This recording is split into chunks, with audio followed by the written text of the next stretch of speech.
Good morning, everybody. Welcome to my kitchen this morning. I am just sitting here trying to think of all the things I need to get done today in the kitchen. And one thing I wanted to do is share with you a breakfast item that I'm going to be making some for my boys to eat tomorrow. I think I'm going to make it ahead today because it takes a little bit of planning. First thing I'm going to do is jump in and we're going to make our pie crust. And I'm going to show you how to make a lard pie crust. You may not always have butter. Lard is a shelf-stable item that you can get on the baking aisle at your store. If you have pigs, you raise pigs, you can even render it down yourself. So it's a very good fat that you can cook with as well. It's a natural fat and it works great in pie crust, especially savory pie crust, but I've seen people use it in sweet as well. But today I'm going to be making a savory pie dough that I'm going to use as a wrap to some breakfast sausage. Just really simple, guys. They work for great freezer breakfasts. Breakfast for the freezer that you can throw in there and pop out when you need them quick, or something simple. You can have the dough in your freezer and then pull them out and make some each morning as you need them. So, all right, let's get started with this savory pastry crust that we're going to make our pigs in a blanket with. So this dough is really easy. Plus, I'm going to show you, we are going to use some lard. I've had this in the freezer and then it's kind of froze and I chopped it up. I heard earlier this fall that butter may become extremely expensive. I've already seen it jump up about 20 cents in my area, or it may be hard to find. So I'm going to show you just how to use some lard, okay? This is a savory pastry crust. This will make it taste delicious. It's not going to have an overwhelmingly pork flavor, but it's going to replace butter if you can't find it. Lard is shelf stable. You can find it in just about any grocery store near the oil, probably near the Crisco, if you know where that is. You should be able to find the lard. So I'm going to go ahead. I went ahead and put 2 cups of all-purpose flour into our food processor. And yes, I make my dough in a food processor because I'm all about easy, and this is easy for me. I'm going to put probably half a teaspoon of salt because I'm not using salted butter. So I'm going to use that. Okay. So then I'm going to crumble this, put these crumbles of lard into here as well. A few of them to start. Okay, we're going to do some more as we go. I'm making this pie crust the night before. I'm making several to do, because I'm going to be using in videos for you guys. I'm going to do this one, and then let's make sure. Yeah, that's not right. So we got our flour. We're going to focus on this one, Carrie, so you're not so crazy. We're going to turn this on. We're going to mix it just a little bit here, and hopefully I can do that before my battery goes up. So let's go ahead and bring that up some.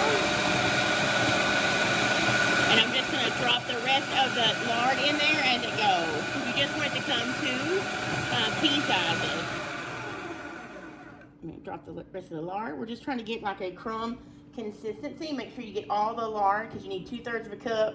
Make sure you scrape the sides. You get all those little pieces in there. All right, I'm going to whiz that for a few more minutes.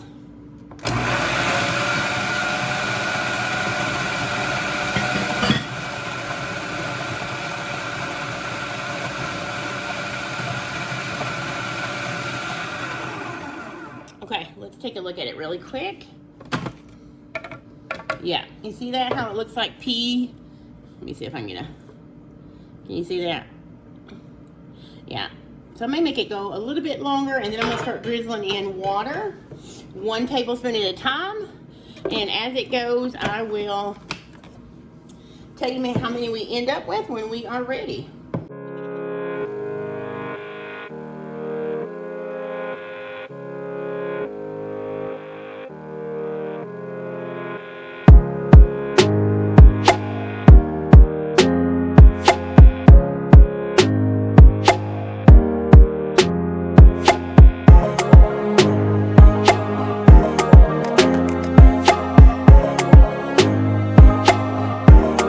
Overmix it, so we are actually done. You see that? All right, I don't want to overmix my pastry because I don't want my dough to become tough. So I'm going to put this out on the counter here. I'm going to move everything, come back and show you how I get it ready to go in the refrigerator so I can chill. This is going to be a fantastic tasting dough for our pigs in a blanket. All right, we're just going to lightly flour the surface, and we are going to get our pastry dough, our pie dough with our lard here, and we're not going to work with it a lot, okay? We don't want that to get tough. We don't want to melt that lard. We want that to stay in there and kind of laminate that dough. And when it sits in the fridge in a little bit, I'm gonna let it chill, actually overnight, you guys. I'm gonna make this ahead of time and we're gonna use it. I'll come back in the morning and film the rest of it, film the rest of this video here for our pigs in a blanket. But right now I'm just gonna kind of gather this up, make sure I have everything, and make it into a disc. I want to get all those little crumbs there because I want all the lard that's in those crumbs. All right, so then I'm just going to let this set. Now this needs to set in the refrigerator for at least, I would say at least an hour, you guys. 30 minutes to an hour. 30 minutes the least. Best case scenario would be overnight. And you're going to wrap it tight because you don't want it to dry out. So you're just going to put it in this cling wrap.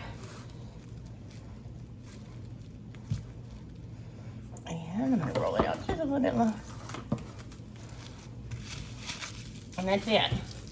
That is ready for the refrigerator. I'm going to work on a couple more, one with butter and a couple more of these to keep in my freezer. And I'll come back in the morning and show you guys how I roll this out and make our breakfast pigs in a blanket. All right, good morning, you guys. It's the next morning. I just took my pie crust. I marked it L for lard because I did several butter ones as well. It's in there for later.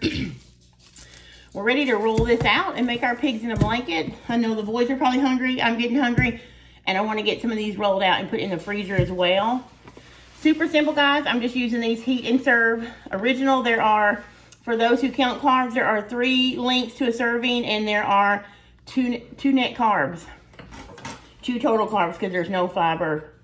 But yeah, so if you don't want to use these, you can definitely find a brand that has no nitrates and really super healthy. Those would be excellent. These are all I could find at the time at Aldi, so I grabbed these, and I have opened 2 boxes. So I'm going to make a few for each of us to go with some eggs for breakfast this morning, and the rest of them I'm going to put on a sheet tray and put in the freezer for freezer meals. So this is the pie crust that we made together yesterday in the food processor. It's been in the refrigerator overnight, so it's ready to go. It will make 2 pie crusts, so we're going to cut this in half. I'm going to get it open, and I am going to go ahead and get started on that. I'm going to pan the camera down so you guys can see me roll it out, and let's get started, okay?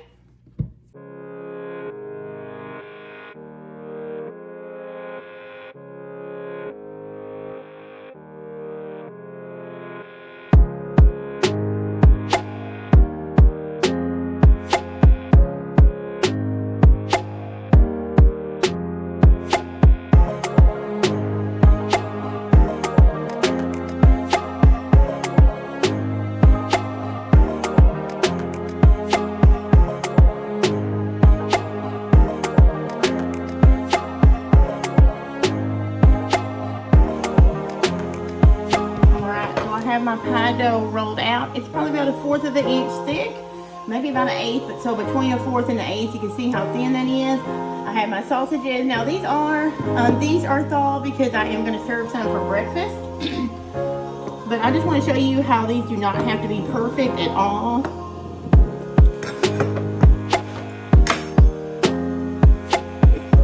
So I'm just using a pizza cutter, and I'm just going in a straight line just like this, a strip. And the strip is probably about 1/2 inch wide. And then I'm going to cut those strips in half. And here's what I'm going to do. I'm going to take one of the strips, one of these sausages. Just going to roll it. And pinch it in. And see that? Look how cute. Alright, and then we're just going to place it on a baking sheet with that.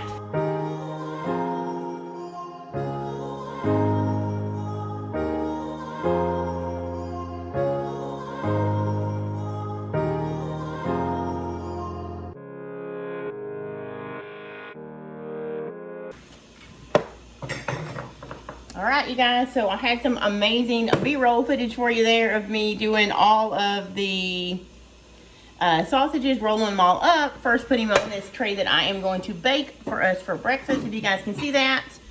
And then I put some more on another tray with parchment paper that I'm going to put in the freezer to freeze. Now, let me rephrase it. I said I got some wonderful B-roll. What I meant is I thought I had wonderful B-roll for you guys. Apparently I thought I had hit record and I didn't, but that's okay. You get the idea of what I showed you earlier, rolling them. I did manage to get 29 sausage, 29 pigs in a blanket out of that one crust, or half of the recipe I showed you earlier. The other one's in the freezer for another time. And that sausage, this extra sausage, I'm just gonna throw on the oven tray to bake for my guys. And I'm gonna go ahead and put these in a preheated 375 degree oven. And remember, the sausage that I'm using is fully cooked, so we are just cooking the pastry. As soon as the sausage is heated up and the pastry is done, these are ready to serve. You can also brush these with an egg wash or some water, milk wash maybe, and sprinkle everything bagel seasoning on them, or any kind of seasoning that you want. But today I'm just going to leave it plain because I don't know how the guys are going to eat there. So let me pop them in the oven over there, and I'll come back and show you what they look like when they're done. All right, so fresh out of the oven. I did have to end up letting these go almost 30 minutes, about 28 minutes, I believe, just to get them brown. So what I didn't remember is that I did brush the tops with butter before, so that would have helped with browning, but you can see how they look. And you can see how flaky it is. You see how it flakes right off? Anyway, that is how they look. They're nice and brown. They are brown, lightly golden on the bottom. So yeah, we are going to dig into these, and I'm going to come back in just a minute when the others are frozen, and show you how I get those ready in that bag. All right, so these are completely frozen through. You can hear them. So now I'm just going to put them in my freezer bag, which I did label to bake at 375 for 25 minutes is what we're going to start at. It's just like any other cooking. You kind of adjust your oven, watch your cooking times. And I would also, I remember now thinking back, the last time I made these, I did brush the tops with butter, or you can brush it with more lard, whatever you have in your pantry that's handy. So that would help them brown a little bit better. But I'm going to go ahead and put these in here. If you wanted to, you guys, you could go ahead and cook these as well, and they could be just cooked in your freezer, and then you could just heat them up in the microwave as you need them. But instead, I'm just going to drop these in here frozen and have those in my freezer for when I need quick meals for us, breakfast meals, or even snacks. These could even be appetizers for parties if you wanted to, or brunch on Christmas, or brunch on Thanksgiving, because you know you'll be busy cooking and you don't want to feed the family a lot so they won't eat. But they can grab these, pop them in the air fryer maybe, pop them in the oven, and you have breakfast ready without having to slave over it. So that is all for